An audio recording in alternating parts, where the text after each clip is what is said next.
Hello and welcome to the Premier League show. It's the View from the South. My name's Sam Davis. My name's Tom Jordan. If you're new to the channel, this is Back of the Net. We're an AFC Bournemouth fan channel, but also we drop these Premier League shows every so often. And being a View from the South, we're taking a view from Bournemouth at the whole of the Premier League, but also most media pundits have us down as being at the south of the table. And Tom, we're perhaps slipping down there. Yeah, a little bit, yeah. But we're not bottom. No, we're not bottom. We would have taken where we are, I think, at this point. But yeah, we are slowly slipping down, even more south with every week that passes. But hopefully we can get to that World Cup break and we're not in that dreaded bottom three. We're filming this from the Pair at Parley in one of their woodland dining huts. Check them out. If you're local in Dorset, then you might want to pop here for a drink or some food in one of the woodland dining huts. Lovely place to go, and it's raining outside, so this is a lovely place to get stuck into the weekend's fixtures. 45 seconds on each, and then Tom is going to give us his hero and villains before announcing his team of the week. Is your player in it? We'll find out. Right, firstly then, let's go to Saturday's games. So Tom, start off with a lunchtime kick-off. The recently rejuvenated Leicester City facing Manchester City. Battle of the Cities, and it was the Sky Blues that came out on top. Just had too much quality. Yep. Watched it before the Bournemouth game because it was on the telly. And yeah, Leicester was sat really deep, tried their best really to make it horrible for City, and they done it quite well. But world-class free kick from Kevin De Bruyne, and that was the difference. And that's what City can do. They'd find a way to win even without Erling Haaland. So big win for City, but Leicester will take a lot of positives out of that one, I think. Okay, on to the 3 o'clockers, and in alphabetical order, first game is at Dean Court, and it's fair to say there were goals aplenty. I suppose you could call it a game of two halves, but really it's probably a game of 3/3 really, because for 2/3 Bournemouth dominated. For the last third, the quality of Spurs shone through, and it's fair to say when you've got a squad where you can bring off some right-on stars off the bench, it has its effect. Changes made the difference, as you said there, mate. Bentancur comes on, gets the winner. Perisic comes on, gets an assist, and yeah, from a Bournemouth perspective, we were probably the better team for an hour. Tottenham were the better team for half an hour, but Tottenham come out of all 3 points, and yeah, that's the difference in quality, I guess. Similarly with Leicester, Bournemouth got a lot of positives to take from it, but Tottenham again will go, that's another one ticked off, and a potentially banana skin, especially the way the game was going. So big win for Tottenham, really disappointing for Bournemouth, but they've shown Kiefer Moore cut the goals well, might get a mention later on in the video, but yeah, a lot of positives to take for Bournemouth. Now, Wolves are sat in the relegation zone at the moment, and in the grand scheme of things, getting a point at Brentford when you're in that position in the league is actually not a bad result. How was the game? Yeah, it was an okay game. I think it was one that a lot of people would have seen as a draw. Brentford, they've had a few good results, but they seem to be tearing off a little bit. They're one of them teams, could they get dragged into it maybe? I'm not sure. Really good goal from Ben Mee to open the scoring, but Neves, he's still their main man underneath for Wolves. And yeah, probably one of them games where Brentford didn't play well but didn't lose, and Wolves will look at it and go, it's a decent point on the road where we're at the moment. But both teams not brilliant at the moment, but both probably be happy with the fact that they didn't lose. So as homecomings go, I say homecomings, he was Brighton manager for quite a while, but Graham Potter didn't come out on the winning side at the Amex. In fact, his team were battered by Brighton in a performance where they dominated. They dominated Chelsea. They looked so good. They've got that in them, mate, and a lot of Brighton fans say Potter deserved that. Yeah, deserving. But no, Brighton were brilliant, and it's weird because Potter should have expected that. He's coached their players to do that. But I think they almost played like Sterling and Pulisic as like wing backs. It really didn't work from Potter, and I think he's still trying to adapt to the players he's got and get his system right. But Brighton deserve all the credit, mate. Trossard again, superb. What, again scoring? Yeah, he's been great. A couple of own goals in there, but really well worked. And Chelsea, yeah, didn't deserve anything out of the game. Massive from Brighton, and even with De Zerbi, I think we were quietly linked with when we needed a manager as well. He's come in, got a point at Anfield, just smashed Chelsea, so Brighton will be happy, mate. Now the Saints, obviously they recently beat Bournemouth 1-0 in a scoreline which hurt Bournemouth fans incredibly, and they lost 1-0 to Crystal Palace. It seems like they're still slipping up, Southampton. They of course managed to get a point against Arsenal, but at Palace, 1-0.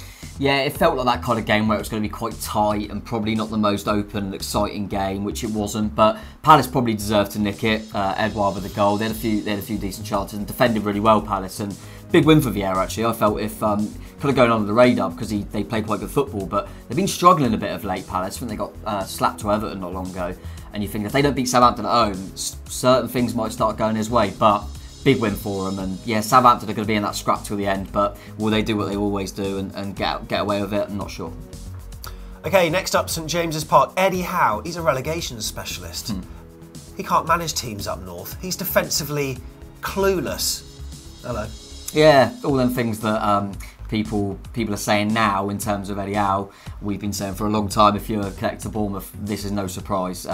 Getting the best out of players that were seemingly not part of the plans is exactly what he does. Joe Linton scores. He's changed, as we all know. Almiron, I mean, he looks an absolute joke at the moment. What a goal that was as well. Yeah, Shah at the back. He's been brilliant, and obviously Callum Wilson. He's worked with him before with us, and he's got to get on that plane. And he's a couple of goals. He's really knocking on the door. And Southgate was there, wasn't he, watching as well? So Villa disappointing for them, but Emery didn't actually take charge of the game, did he? So they probably they probably expected to lose that game, and they'll go again with Emery. But another really convincing win from Newcastle. And at one point when we were beating Tottenham, they were third at one point, but still in that top four, mate. And they might surprise people and actually end up in the European places, I think.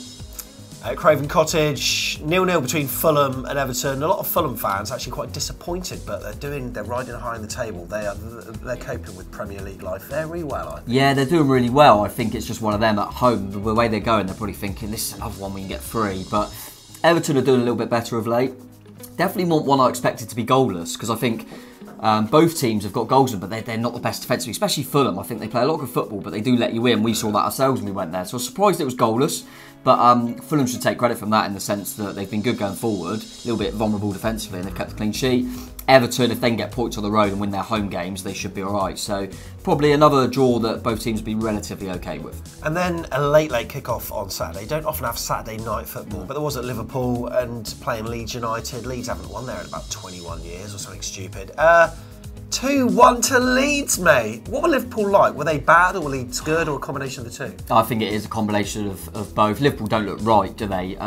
They really don't. I think they obviously had more attempts and all that stuff, but I think Leeds had over 10 attempts. I think it was 14, 15 attempts in a game. At Anfield, that shouldn't be happening. That doesn't happen at Liverpool. So yeah, really surprising. And yeah, Leeds, I mean, at 1-1 you're thinking they're hanging on, and then they catch them. It was, really, really big result for Leeds. Obviously, typically we've got them next from a Bournemouth point of view, but yeah, something not right at Liverpool. I mean, losing back-to-back to Forest and Leeds, something's not going right there. But, they'll be looking at it and go, just get this World Cup now and hopefully sort themselves out, maybe bringing some players for the squad in January. But big win for Leeds, mate, and probably will say that they deserved it. And then on to Sunday's games, and I thought this one was going to be televised. It wasn't. It was 2 o'clock. I switched on my Sky Sports. I thought, where is it? Yeah. Wasn't on TV, but to anyone that managed to get a stream or watch the highlights or was at the stadium, they were treated to a glorious game. I mean, Arsenal looked really good, mate. Yeah, some really good goals. Forest don't look right. We know that, and it shows that was a bit of an anomaly, that win at Liverpool, as we just spoke about Liverpool. But Arsenal were 1-0 up, and I didn't think Forest played too badly, and they had a few little half chances. And then Saka gets injured, and you think, oh, now this could be a game. And he brings on Reece Nelson, who barely kicks the ball, and he was sensational. And Arteta's obviously getting that into the players, that whoever comes in through, they do the same role. So Arsenal were brilliant, and I think after losing in the week in Europe and drawing at Southampton, I think there was starting to be a few little question marks. That was a really good response from them. And yeah, Forest are still really struggling, and they will be the tip to go down still, mate. Every game that ticks by, you still think, I'm not sure about Forest. Will they finish second, Arsenal? I think they probably will. I still think City are going to win the league. But I think what Arsenal are doing is showing that they should be fine for the top four, and that was the aim at the start of the season. And then at Old Trafford in the televised game, Marcus Rashford scored his 100th goal for United. 38 minutes, 1-0, and they ground it out. Yeah, it's probably a good sign from United, because a lot of the time you think and then catch people on the break where they're a little bit soft at times defensively. They didn't have Varane, obviously Maguire come back in, but clean sheet was big for them. And I think, say about second with Arsenal there, man, you'll be quietly looking at it, because they've had some tough fixtures. They're doing really well. They obviously beat Arsenal, they beat Liverpool. Yeah. They were unlucky not to beat Chelsea. So they're doing quite well, United. And yeah, Rashford, he's trying to knock on that World Cup squad, isn't he, right at the end. And De Gea, by the way, who hasn't made the 55-man preliminary Spain squad, makes some brilliant saves at the end to keep hold of the clean sheet. And yeah, big win for United. Okay, so there we go. That's the roundup. Now we're going to go through our heroes and villains, or do you want to do your team of the week? What do you want to do? I'll leave it to you, mate. You can decide. Let's go for the team of the week first. Team of the week. Let's get it on screen. Now, there we go. Oh, you gone for a 3-4-3 this week, mate? Yeah, it's always difficult to try and get players in, but it's always easy to go a bit top-heavy in it. So, yeah, I'm going to go for 3-4-3, which I think these players could do all right. I suppose it depends on how things go, of where course. You can sort of label it. Quite a few goals and stuff on there. There's some good games. Who's your keeper? Well, I nearly went for, obviously just watching highlight stuff, I nearly went for Pickford originally. I thought Pickford was really good, they kept a clean sheet. Yeah. And then I saw that Liverpool-Leeds game, and I thought when he needed to be called upon again, Meslier was superb. Yeah. And I kind of have said it before, obviously, because we've got Leeds up next, Bournemouth, and they can get at their defence, but he's a good goalkeeper, really good goalkeeper. So yeah, Mellier's going to be in goal for me. Got a feeling I might have put him in before, definitely give him a shout. He's a good goalkeeper. So all right, at the back? As I say, it's a free. Dalot does play right back, but he could fit in there if needs be. Yeah. And I think he's been really good for United. I think he's going under the radar. Van Bissaka's just not even getting a sniff at the moment, and Dalot was brilliant again. So he's going to go in as that right centre back in this system. Okay. In the middle, I'm going to go with Gehi. Crystal Palace, big clean sheet for them, and I think he's quietly as well another one that's going, if I keep performing, I could get in that squad. I think he probably won't, but good young centre-half who's going under the radar a little bit as well. So yeah, really like him, and I think that was a big clean sheet for Palace, so he's going in for that reason. And then the other one's going to be Ben Mee, because he was a centre-half who played well, but also scored a stunning goal from a corner, and I think he's a signing, I think. A really good signing. Really astute signing from Burnley, yeah. And a lot of Bournemouth fans were saying, oh, we could have done with something like that. Really good signing. I think that's the type of signing that might make sure Brentford are okay. So, yeah, he's getting in there to complete the back three. Okay, so you've got 4 across the middle. Yeah. We'll go on that right-hand side. As I briefly mentioned, when Saka got injured, I thought Arsenal could be in some problems, and Nelson comes on. 2 goals in 3 minutes or whatever it was. I mean, he can't even start for their Europa League team. It was a real weird change. I thought they could have, there was a few players they could have brought on, and he comes on, and he gets an assist as well. He was sensational. Well, what a good headache for Arteta to have. Big, yeah, really, really good, especially with Europe as well, knowing they can trust players like that. So, Reece Nelson, I know, has been hyped up from Arsenal fans for years, coming through the academy, and it's just never happened for him. He's gone out on loan a few times, and maybe now with Arteta, he's thinking this is my chance, and they obviously sent Pepe out on loan, didn't they? So he's got to get a sniff, and he took his chance, so he's got to be in there for me. Next. In the middle, from a Bournemouth perspective, it's a little bit sad, but Bentancur's got to be in there. And he didn't have many minutes actually on the pitch, but he had such a big effect whilst he was on the pitch. Yeah, what an impact. Such an impact, classy footballer. He showed the difference in quality when he came on the pitch and takes his winner really well. Massive winner for Tottenham, so Bentancur's got to be in there, mate. I was impressed when he come on. Classy footballer, you said. I bet the next one maybe falls into that bracket as well. Yeah, Kevin De Bruyne. I mean, a game where Leicester were brilliant in terms of organisation and defensive point of view, and without Haaland as well, City was struggling to get in. You're thinking this could tail out, and it's De Bruyne just goes, I'll do something. Good. Yeah, I'll do a bit of magic out of nowhere. Fantastic free kick, unbelievable footballer, and I think he'll go down in years to come. You think he's one of the best midfielders that's ever graced the Premier League, mate. And he got them out of trouble when they needed it to keep up with a win and keep up with Arsenal at the moment. So yeah, he's getting in there. And next, a player that seems to keep scoring, keep getting in these team of the weeks for me as well. Trossard. Wow. It's just sensational. I've seen him play at wing back. I've seen him play up top on his own. How much did they buy him for? I'm not sure. I mean, it wasn't like cheap. I think in this current market, it looks it. But I always felt when they got him, he gets in like the Belgium squad. And I think we just said one, De Bruyne, Hazard. People like that. I think he must be a player, and it's kind of taken him a little bit of time. And now you're thinking, God, he looks good. Yeah. Done it at Anfield, does it at home to Chelsea. He was brilliant. So yeah, Trossard in there for me. I really, really like him, and he's one of them players that, because he's not in one of the big teams, he might not get spoken about a lot, but he's kind of been one of the stars of the season so far, I'd say. And De Zerbi's definitely got in there and hanging his hat on him a little bit. So, yeah, Trossard for sure gets in. I'm sure that some big clubs will be eyeing him up, and not saying Brighton aren't, but you know what? No, surely he's learned a message from his previous manager that maybe jumping ship to a bigger club isn't always the right thing to do. Not that there's time left for Potter. Anyway, let's go to attack. Yes. 3-pronged. Yes, we'll go right through that middle. We need a big lump who's going to go out there and cause defences loads of problems. Big Kiefer Moore. We obviously saw it up close and personal, but everyone could see a brace against Tottenham. He bullied him. He hasn't been starting. They made a really good change, by the way, in bringing on Eric Dyer to try and shore things up a little bit. But he caused the back three. I think it was Longley, Davies, and Sanchez. They couldn't cope with him.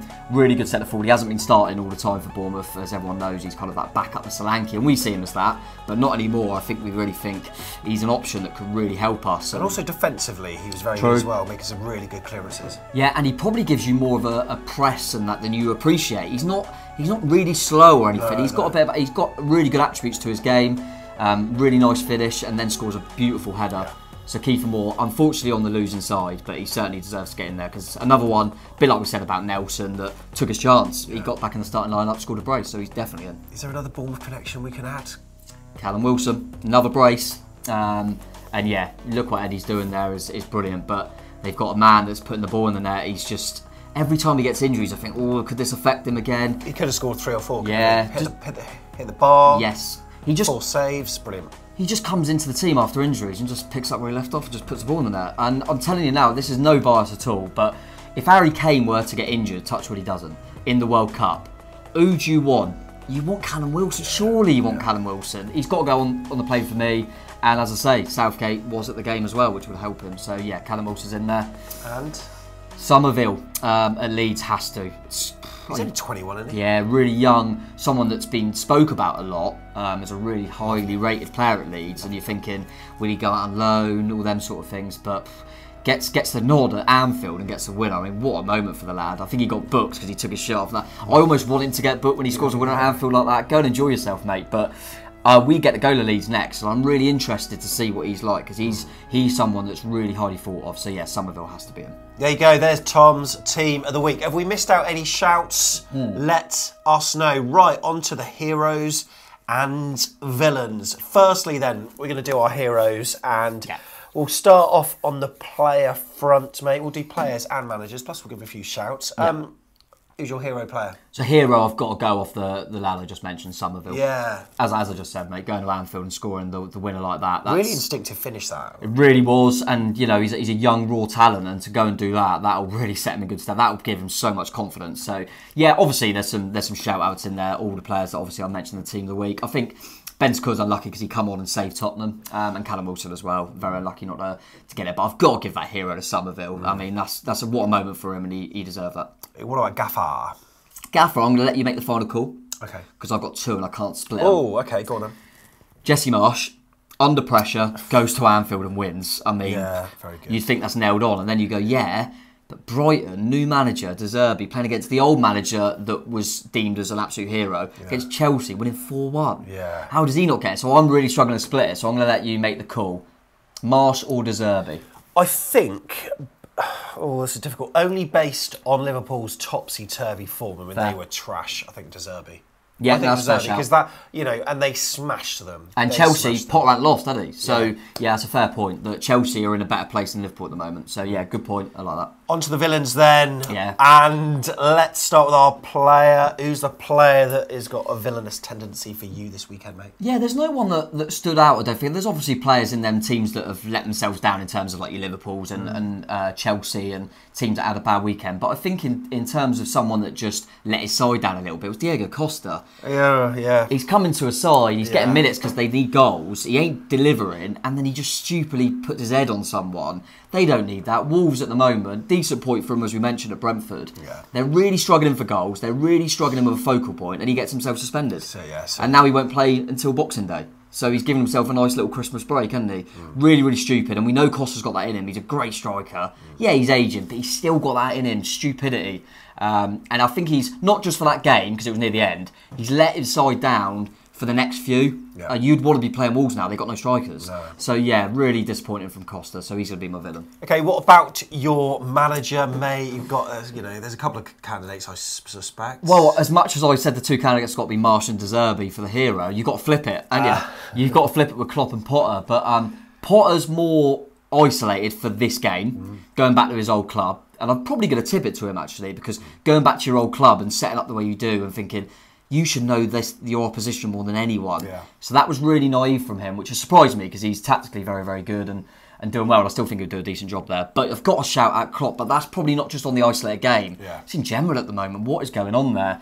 more for me, I think, yeah, they're having a horrible time. But Jurgen Klopp is a sensational football manager. What he's done at Liverpool is amazing. But I'm just getting annoyed that every time they lose, you know some of the spiel he's going to bring out. Yeah. It just annoys me. I was almost thinking he was going to moan about, we're not used to 7:30 kickoffs or something. You just don't know what he's going to say, and it's just annoying. But I'm going to just tip it to Potter because I think, as I said, he should have known the opposition better than anyone. So, disappointing weekend for him. Okay, we'll finish off by taking a look. Do you remember we talked about FPL at the start of the season? I've sort of let it slip. I've even been playing players that are injured, and I know your first sub comes in. Oh, you had a shocker. I mean, why is Neto in there for Wolves? He's crocked. Ben Mee, though, what a little shout from you there. Ben Mee scoring and getting in my team of the week, mate. I thought I was doing all right because obviously the weird one was Haaland not playing. Yeah. Meant that everyone didn't know what to do. And I went Salah, and he obviously did get a goal. Yeah. But a lot of people switched there to De Bruyne, who done well. Yeah. A lot of people got Callum Wilson at the moment. Yeah. My brother has. And he got 2, and I went for Mitrovic, so I didn't do great. I think I got about the average. So I've got 2 transfers in the bank. Yep. Right. Well, Neto has to come out. Yeah. I think Saka is going to be okay. I know he come off injured, but I feel like he's not going to be out for too long. Looking at your team there, mate, it's not too bad considering it might be maybe rotate one of the subs. I haven't changed it. I think I've changed it once. Yeah, no, it's quite a good little experiment, isn't it? If you just leave it alone. I mean, there's probably a shout. A lot of people say, Trent's a lot of money, and they're having a bad season. But definitely need to get Neto out and upgrade in midfield, mate. Maybe, I'm trying to think fixtures coming up. Because now it's only worth thinking about the next few weeks because then you get unlimited for the World Cup. So might just be looking at who's got a nice couple of fixtures. I don't want to be too doom and gloom, but you'd probably say, Leeds are at own a Bournemouth next. Somerville might be worth a shout, but don't want to say that too much. Maybe a little Kiefer Moore could get in there at some point. Why not? Who knows? Love it. So there we go. That's the Premier League show. Hope you've enjoyed it. Look, if you're a fan of any club in the Premier League, there's a reason to subscribe because not only do we drop these every so often as well, but we cover match day vlogs. So when we visit your side, we'll be giving it the full back of the net treatment with showing you how our day goes. The next side is going to be Leeds United. Yes. However, Tom, it's been a pleasure. Love your footballing knowledge as ever. Thank you. Yeah, it was a good weekend of football. We were disappointed from a Bournemouth perspective, but some really good games. Looking forward to Ellen Road, and as you said, mate, lots of vlogs for anyone that's watching. And we go to Ellen Road, and we do away day reviews as well, and we go to every game. So you have a check out if you haven't already how your team fared. If you're a West Ham fan, maybe go in with a little bit of caution on the away day review. But Ellen Road, mate, I haven't been there for a long time, so looking forward to that one and doing a Premier League show after we win that. Love it. Like, subscribe, do all the good stuff, and we'll see you next time. Up the cherries, up the Premier League. Up the Prem.